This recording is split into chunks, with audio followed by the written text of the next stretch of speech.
Kamusta mga kababayan? This is America's first and only daily talk show for and about the Filipinos, where every day we celebrate Pinoy pride. But as you know, some occasions are bigger than others, and today we have something big to celebrate here sa ating programa because one of our partners is celebrating their 8th anniversary of the company. And you know them here on the show. We get to know them better sa ating The Real Estate Buzz segment. This Real Estate Buzz segment is brought to you by McLeod & Associates, a full-service real estate and mortgage firm.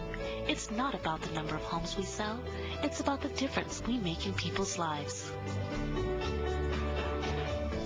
Beauty and brains and heart. Hello, Mia McLeod of McLeod & Associates, and congratulations. Thank you so much. A quick shout out to you for celebrating your 7-year anniversary. But ours is 7, yours is 8. My God. So you started a year before we did here on the show. Yes. Congratulations, Mia. Let's first talk about you before we, talk about the company. Let's first talk about you as a Kababayan achiever because I've always admired your work.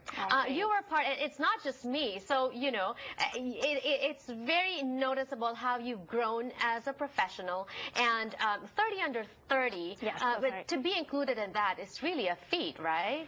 Yeah, I was very blessed. In 2008 also, we got nominated as one of the 30 under 30 by the National Association of Realtors. So that was really a huge blessing. But I actually opened McLeod & Associates when I was 22 years old. Wow. After graduating from UC Berkeley.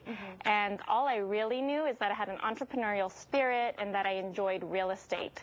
But I had no idea really the amount of hard work it was truly going to take to run a business. Yeah, tell me about that. What was it? I mean, I'm sure what they say, the start is always the most difficult. What were some of the obstacles that you came across with? Well, many challenges, but I mean, I started with no capital. So bless my mom's heart, she let me use a little desk in her office while I saved every penny before I could afford my own lease. And because, of course, I didn't have any capital, I didn't have the best equipment in the office, right? So I didn't have the best computers, I didn't have the best fax machines, but I was determined really to make it work. Some of the challenges that I've gone through have really contributed to where I am today. And I was able to share kind of my experience at a recent event held by the Filipino-American Chamber of Commerce in Orange County. And they allowed me to kind of share my experience. And there's 3 things I left with them that day that I'd love to share with you here. Is the number 1 thing will surprise you, but it's hard work, right? Yeah, of course. Yeah, yes. so everyone knows that. It's really no secret. It's really hard work. But okay, how do you know if to keep pushing or to back off? Some people just work hard all their lives, working hard on something that's not really for them. That's very true. Others work not as hard, but then they get to places because that's really the field that they're supposed to be in. Okay.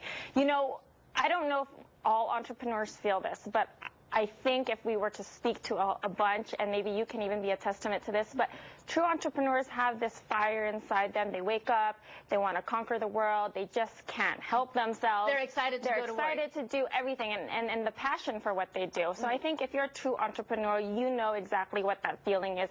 That fire will never go out. I mean, again, being 22 years old, right. The hard work was there. All my friends, they were clubbing or going to Vegas. Yes. Going to Vegas on the weekends, going to happy hours after work, drinking. Because, And I was at the office busting my butt off till midnight, many nights. And there were times, honestly, where I would cry. I remember my mom could be a testament to this, or my agents, some of my agents, because the work was really so hard. But I quickly learned successful people, they make hard work look easy, effortless, and they do it with a smile on their face. So. What about when you were younger? At 22, you started your own business. Yes. You knew that you've always wanted to be in real estate. Yes. But what about before that? How far back did you know? Were you, what, 10? Because some people, when we're younger, 7, 6, whatever, when we grow up, we want to be a doctor, we want to be a lawyer. Have you always wanted to be an entrepreneur or a realtor? That's so funny. Actually, I can remember being really young and wanting to be a pediatrician. Oh, so it's okay. It's really weird. You'd be a good pediatrician. Yeah, a pediatrician.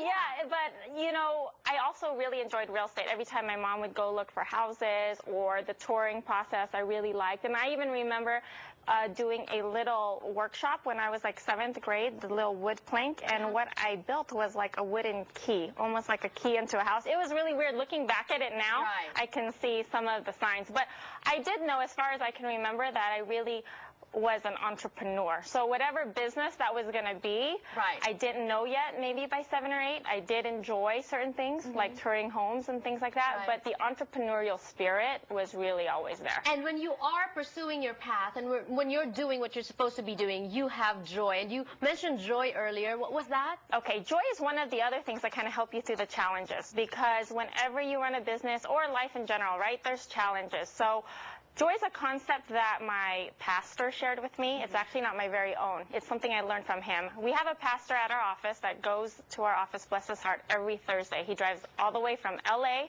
to Walnut to spend 45 minutes with me after work and whoever else wants to join us at the office. And he shared this concept. You know, okay, let's pause for a few reminders. We'll keep them waiting a bit. When we return, we're going to be talking about joy, what joy is, and how joy drives Mia to pursue all the activities that she's into and to achieve success as well. Yeah. You will get tips when we return. Don't go away.